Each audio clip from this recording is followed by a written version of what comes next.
What's up, ladies? We're going to talk about a hot topic tonight, GLP-1s and hormone replacement therapy. So let me make sure I'm even streaming in the right place. And also, let me give my little disclaimer. None of this is medical information, okay? So don't be a jerk. But these are really important topics, I think, because there's a lot of misinformation about these medications, these hormones, and what they do for women and what they do for weight loss. And so I'm not going to talk about like the risk or benefit, and I'm not going to push you in one direction or the other. I literally do not care if you choose to use anything that's a medication to lose weight or if you're going on hormone replacement therapy. But what I do want to talk to you about is how is this really going to impact your weight? What is this really going to look like if you use these or if you don't use these, whatever? And how do you get the biggest bang for your buck out of these things if you're going to use them? So I'm going to say something that's going to trigger some people, but hear me out. The basics of losing weight. Oh, yeah. I need to check and make sure I'm actually streaming before we do this because I'm going to be so mad if I'm not. Do you girls see me? Hello. If you see me in the Simplified Fat Loss group, say hi. Because whenever I do this from Zoom, things get wacky. Uh-oh. Okay. Yes, I am there. I hate it when I hear myself. I'm like, ooh, shut up. Okay. Okay, here's the truth about losing weight that nobody in the internet land wants to admit, but it's true. Fat loss principles are the same for every single human being on this planet. Women are no exception. Now, is weight loss a different journey for women? Yes, but it's not because the principles of fat loss change. If you are a kid, a teenager, a boy, a girl, a woman in menopause, what you have to do to lose weight is the same, but how you apply it to your body and how your body is going to respond, well, there's a lot of nuance in that. That's why working with women who get your body and the challenges that you're facing is so much more helpful than working with some 20-year-old dude who's just going to yell at you in the gym to go harder. Is the 20-year-old who's trying to push you in the gym wrong that you need to go hard in order to build muscle? He ain't wrong. You do need to go hard to build muscle, boo. But also, as a woman who's like, well, let's say you're in menopause and you have enormous amounts of stress and you haven't worked out in 3 decades, do you need to go to like some boot camp style workout? No, your body's not going to handle it. Is it because you don't need to build muscle? No, it's because we need to approach the muscle building in a different way. Do you see what I'm saying? I'm using that as one silly example. I could give you a million where it's like the principle is true, but it's being applied incorrectly. And so, what the hell does this have to do with HRT or GLP-1s? Well, essentially, this whether you take hormones or GLP-1s or not, the principles of you losing weight in a way where you can maintain it, they don't change, but the application of what you're going to do does. So, whether you are somebody who's like, nope, I'm all natural, awesome, love that for you, it is going to come with its own strengths, benefits, and obstacles. If you're somebody who's like, I want to go on a GLP-1, awesome. Love that for you. Same speech. It is going to come with its own benefits, strengths, and obstacles. They just look different. Same thing with HRT. Can these things be helpful tools for weight loss? Yes. Obviously, GLP-1s help with weight loss. I don't need to tell you that that's a side effect of that drug, right? Hormone replacement therapy, this is a little bit of a different beast. So let's start there. Hormone replacement therapy does not, in and of itself, produce weight loss like a GLP-1, let's say. And a lot of women get really disappointed when they go on their HRT because they're like, oh, well, my friend went on estrogen, let's say, and she just magically started losing all of this weight. And then I went on it. I didn't lose shit. Or you're like, all I did was sit around and cry and I didn't lose anything. And it's like, no two women are gonna have the same experience. If you see somebody go on HRT and they just seem like they're magically losing weight, usually here's what's going on. It is not a direct effect of like, I put on an estrogen patch and my metabolic rate went up, or I stopped eating, or anything to that sort. But if somebody is having some side effects of being in perimenopause or menopause that are, for instance, low energy, and then when she gets a hormone, she has more energy, then what? Well, now you can actually meal prep. Now you can actually go work out. You can do the things that you needed to do that were harder for you without the hormone. You know what I'm saying? If you are super moody and you're just in effort mode and you're just like, "Ah, I should work out or I should meal prep, but I just don't care. I'm raging." Okay, if you get that under control somehow, that can help. If the brain fog lifts, things like that. So HRT does help some women lose weight by indirect means. Does that make sense? You still have to do the work. You're not going to go on HRT and just be like, oh, I changed nothing. I eat like a toddler with no parents. Walking? No, I never walk. I just sit on my butt at my desk. I'm judging myself right now, okay? I have to be very intentional to get away from my desk. I haven't touched a weight in 20 years, and all of a sudden, I look like a physique model. I got ripped abs just because I went on HRT. No, boo. It ain't gonna be like that. It can be a helpful tool. If that's a conversation you want to have with your doctor, great. Um, but it in and of itself isn't going to be like I threw on a patch and I lost 20 pounds. Now, with the like GLP-1s, they come with their own obstacles as well. And so, hang on, I need a drink. My point here is there's no free lunch. You still got to do the work, even with the GLPs. So, here's a for instance. Everybody's freaking out about the muscle loss. Ladies, you've heard me say this before. GLP-1s ever came out. Well, they were already out. They've been out for like 20 years. But before they were popular, before everybody on the planet was on them, what was I already in here preaching to y'all? If you lose weight too fast, without adequate protein, without adequate calories, and without strength training, you will lose muscle. I have always said up to 40% because that is what I've read. I've actually seen scans of people who are losing like 50% muscle. If half of what you're losing on a diet is muscle, this is bad news bears. It doesn't matter if you're taking a GLP-1 or not. Because when you go regain the weight, which always happens, right? Because we drop our metabolic rate, lots of reasons. That's a whole different podcast episode. When you regain it, you don't tend to just regain the same amount of muscle and fat back. You mostly regain fat. So you go back up to the weight you used to be, but you have more fat on your body and less muscle. So your metabolic rate keeps dropping because muscle and metabolism are directly connected.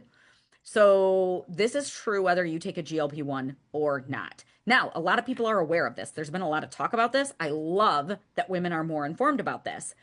But herein lies the problem. When you go on a GLP-1, the success is a double-edged sword.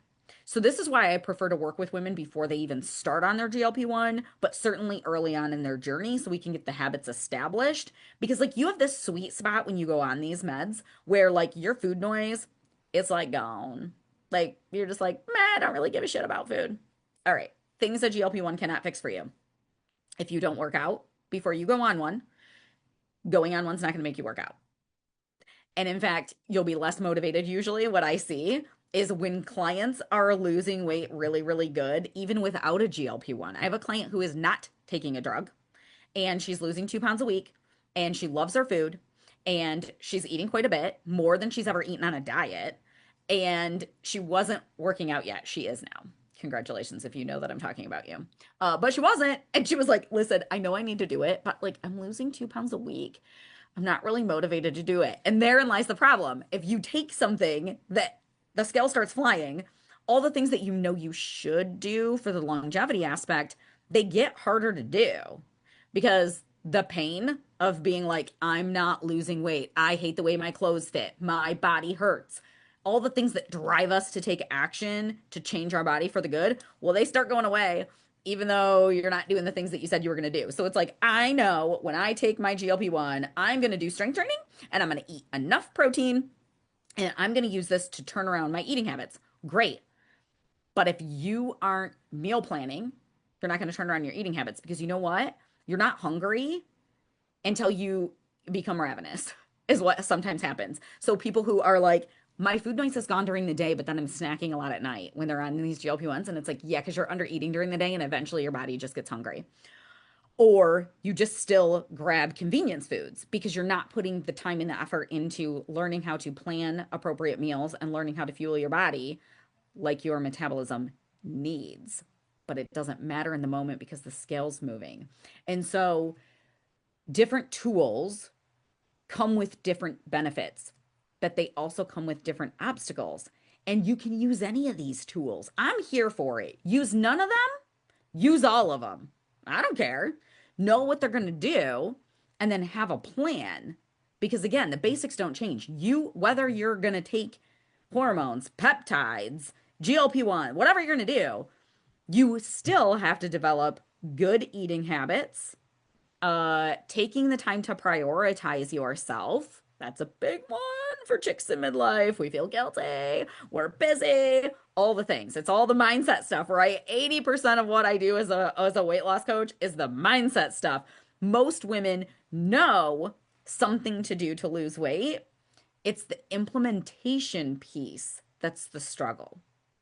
This is why I talk to other health coaches, personal trainers, doctors, nurses, physical therapists. These are the people who are my clients. Because they don't know what to do? No, because knowing and implementing are very different things. And life's at us and makes it difficult to do. Behavior change is not easy. If it were, we wouldn't even need the GLP-1s. We would all just be in shape, right? We think we need motivation. We think we need discipline. No, hear me out. You need strategy. Your strategy needs to be tailored around whatever the tools are that you choose to use or choose not to use. You can get the job done with or without weight loss drugs. But if you want to keep the weight off, even if you're going to use the drugs, it may be even more important that you have strategy in place. People are like, well, if you're on a GLP-1, you don't need a weight loss coach. And I'm like, I beg to differ. I think you need one more so that you can protect your body and implement the habits and use this tool. Let me back up. Use the time that you have while you're using this tool to establish baseline habits that are going to keep you healthy, lean, strong for years and years and years to come. And so if hormones help you do that and your doctor thinks they're a good fit for you, cool. Maybe hormones are a terrible idea for you and you shouldn't touch them with a 10-foot pole. If your doctor thinks a weight loss drug might be a good route for you, cool. Do it. But do it smart. Don't run around like a toddler with a power tool because they are powerful tools. But all weight loss isn't healthy weight loss, right? And doesn't lead to long-term sustainable outcomes. But I never want anybody to not have these conversations with their doctor because they're afraid of interventions that could be helpful. But really, I don't want women to just randomly go on things because, like, oh, this worked for my neighbor. Or, oh, I think I'm going to get this benefit. And it's like, well, you might get that benefit, but girl, you still got to have a strategy. Start with your strategy first. Then you implement whatever tools you want to throw into your toolbox. Because no matter how you go, there's no free lunch. You got to do the work. It's like this. You want to be all natural and not use any of this stuff? Cool. It's going to take hard work. You're going to have to eat healthy food. It does not mean it has to be gross. I eat good food, you guys. Like, I don't know what you call good, but I eat like steak and potatoes like several times a week. I eat like a farmer, okay? There's so many foods that you can eat and lose weight when you're looking at the whole big picture of nutrition and not just following diet rules, okay? So whether you're going to take these things or not, you got to eat healthy. What does that mean? You got to learn actual nutrition and how to apply it to your now body. So yeah, the principles of losing weight are the same for boys and girls, for 20-year-olds and 50-year-olds. But guess what? Your food wants different amounts of food than it used to want. And it wants different combinations of food than it used to want. And then when you get into menopause, you might have gastric issues. It feels like there's a gremlin living inside of your stomach sometimes. And so then digestion is off. And as you get older, your need for protein actually goes up, not down. So the 20-year-old guy who's in the gym, who's eating all the protein, by the way, because he's like, I want to look jacked. And so he's running around eating protein bars and protein shakes and doing all this stuff. And he actually needs way less protein than my 65-year-old client who's trying to put on muscle, who's never done any strength training. And now she is. She actually needs more protein for like compared to her size than that dude. But what do women do as we get older? Eat less protein, eat less meat. We skip to like I just eat like a yogurt for breakfast and I have a couple of eggs and it's like that's not enough, girl. So food's got to be on point. Your movement plan needs to get on point. Sleep, stress, the core four. You guys hear me talk about this all the time. That is all impacting your body's ability to burn fat. You got to manage it, whether you are all natural, using the GLPs, using HRT, doesn't matter. Doesn't matter. All right, I'm done beating this dead horse. But I'm curious your guys' thoughts on this. If you guys have questions about this specific topic, let me know.